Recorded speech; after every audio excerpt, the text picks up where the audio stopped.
quais vão ser. E o problema está que a gente é incapaz de calculá-las. A gente nunca vai saber para que lado vai a nossa vida, né? Ou seja, para que lado a sociedade vai nos guiar. Quem é que imaginou que teríamos um processo pandêmico tão severo? Pois é. Né?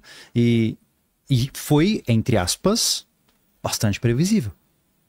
Num espaço de tempo curto. Se a gente parar para pensar, sempre houve episódios epidêmicos, pandêmicos talvez não, mas sempre houve uma série de doenças que mataram muitas e muitas pessoas em vários ciclos da história. Então é compreensível entender que teríamos um novo ciclo como esse. Ou seja, haveria, em algum momento do futuro atual, a possibilidade de enfrentarmos um novo período como esse. E aí quando você vê toda a construção que vem lá, de Yuan, aquela coisa toda, você já sabia que isso ia ganhar alguma proporção. E se você tivesse acesso a esse vislumbre histórico e aceitar que as coisas se repetem, e entender que cada coisa segue a mesma sintomatologia, o que acontece é simples. Você vai ser confrontado por uma relativa previsibilidade do futuro. A gente tá falando em aspectos gerais, né? Vamos falar agora individualmente, como a pessoa pode se proteger, se preparar para isso. E o que o Estado normalmente faz para se proteger também, porque ele não deixa de ser um órgão vivo também e não quer perder o poder, ou as pessoas que estão lá não querem perder o poder, né?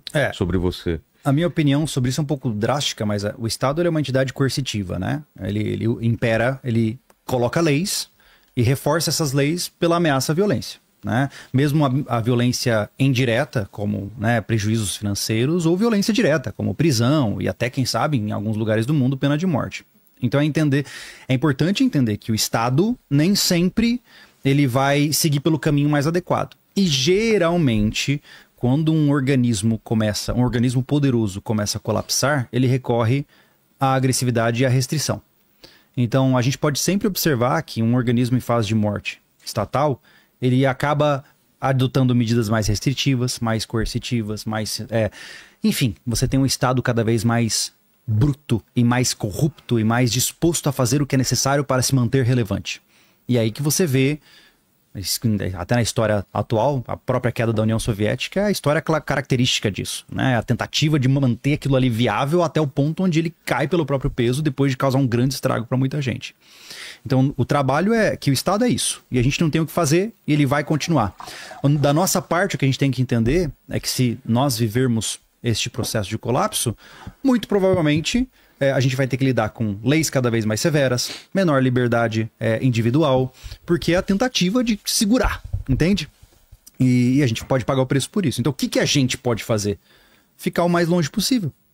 Porque a grande sacada aqui é entender que o Estado ele não tem uma mão onipotente. Ele não é capaz de controlar tudo e todos o tempo todo.